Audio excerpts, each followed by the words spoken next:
नमस्कार, मैं लक्ष्मी छिपा, assistant professor Sanjay teachers training college, अपने यूट्यूब चैनल में आप सभी का स्वागत करती हूँ।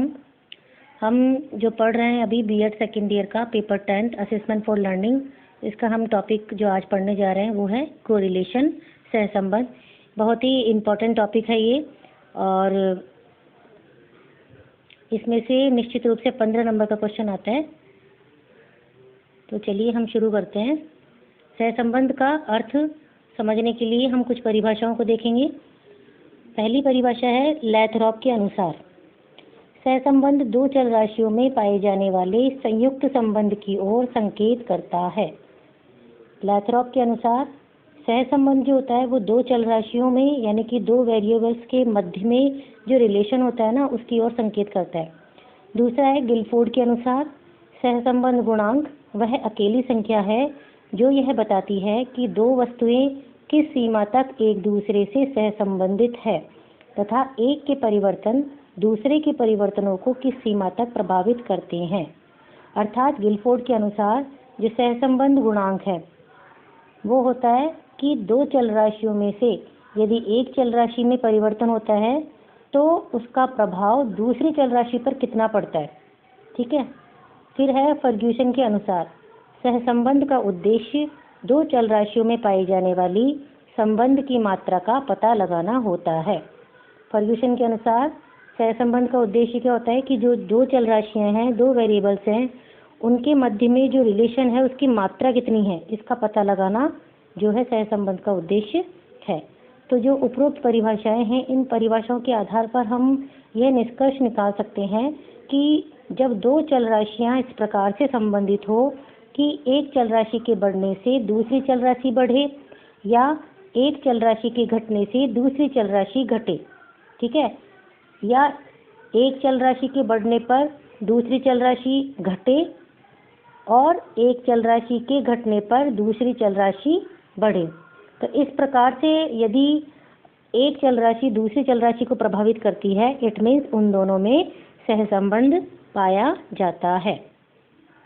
नेक्स्ट है सहसंबंध के प्रकार। सहसंबंध के प्रकारों को मैंने चार्ट के माध्यम से यहाँ बताया है। सहसंबंध दो प्रकार के होते हैं। पहला प्रकार है मात्रात्मक या संख्यात्मक सहसंबंध और दूसरा है गुणात्मक सहसंबंध। तो जो मात्रात्मक सहसंबंध है उनको तीन भागों में विभाजित किया है। पहला धनात्मक मात्रात्मक सहसंबंध, दूसरा ऋणात्मक सहसंबंध और तीसरा है शून्य सहसंबंध। और गुणात्मक सहसंबंध को दो भागों में बांटा गया है, रेखीय सहसंबंध और वक्रात्मक सहसंबंध। अब इनका एक एक करके हम इनको समझेंगे। पहला है धनात्मक सहसंबंध। तो धनात्मक सहसंबंध क्या होता है कि जब दो चल राशियां होती है और उनमें से पहली चल राशि के बढ़ने पर दूसरी चल राशि भी बढ़े और दूसरी चल राशि के घटने पर पहली चल राशि घटे। ठीक है, यानी धनात्मक सहसंबंध वह सहसंबंध है जब पहली चल राशि के बढ़ने पर दूसरी चल राशि बढ़े और पहली चल राशि के घटने पर दूसरी चल राशि घटे। या इसका विपरीत भी हो सकता है कि दूसरी चल राशि के बढ़ने पर पहली चल राशि बढ़े और दूसरी चल राशि के घटने पर पहली चल राशि घटे। तो इस प्रकार का जो सहसंबंध होता है वो क्या कहलाता है, धनात्मक सहसंबंध। इसे यहाँ पे हमने चार्ट के माध्यम से बता रखा है। एक उदाहरण लिया है हमने कि मानसिक वृद्धि और शारीरिक वृद्धि, इसमें धनात्मक सहसंबंध पाया जाता है। हमने यहाँ पे ग्राफ के माध्यम से बताया इसे, ये है पूर्ण धनात्मक सहसंबंध। फिर दूसरा सहसंबंध का प्रकार है ऋणात्मक सहसंबंध। तो ऋणात्मक सहसंबंध क्या होता है कि जब पहली चल राशि के बढ़ने से दूसरी चल राशि घटे या पहली चल राशि के घटने पर दूसरी चल राशि बढ़े। इसका विपरीत भी हो सकता है, दूसरी चल राशि के बढ़ने पर पहली चल राशि घटे और दूसरी चल राशि के घटने पर पहली चल राशि बढ़े। ठीक है, इस प्रकार का जो सहसंबंध होता है वो कहलाता है ऋणात्मक सहसंबंध। यहाँ पे चार्ट के माध्यम से हमने बता रखा है। ग्राफ में ऋणात्मक सहसंबंध का जो चित्र है वो इस प्रकार से बनेगा। आगे देखते हैं। नेक्स्ट जो सहसंबंध है वो है शून्य सहसंबंध। तो शून्य सहसंबंध क्या कहलाता है कि जब एक चल राशि के घटने से या बढ़ने से, ठीक है। दूसरी चल राशि ना तो घटे ना बढ़े, अर्थात एक चल राशि के घटने और बढ़ने का दूसरी चल राशि पर कोई प्रभाव नहीं पड़ता है। तो इस प्रकार का सहसंबंध क्या कहलाता है? शून्य सहसंबंध।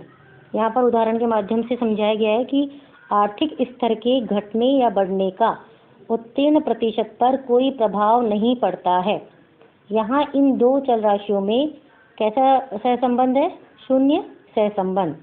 अब हम आते हैं गुणात्मक सहसंबंध। गुणात्मक सहसंबंध को दो भागों में बांटा गया था, रेखात्मक सहसंबंध और वक्रात्मक सहसंबंध। तो रेखात्मक सहसंबंध क्या होता है कि जब दो चरों के प्राप्तांकों में इस प्रकार से परिवर्तन हो कि उनका जो ग्राफ है वो एक सरल रेखा हो, तो इस प्रकार के सहसंबंध को रेखात्मक सहसंबंध कहते हैं। यानी दो चल राशियों के प्राप्तांकों के मध्य में यदि हम ग्राफ बनाएंगे तो वो ग्राफ एक सरल रेखा बनेगी या एक स्ट्रेट लाइन बनेगी। तो इस प्रकार का जो सहसंबंध होगा वो कैसा होगा? रेखात्मक सहसंबंध। लास्ट जो सहसंबंध है वो है वक्रात्मक सहसंबंध।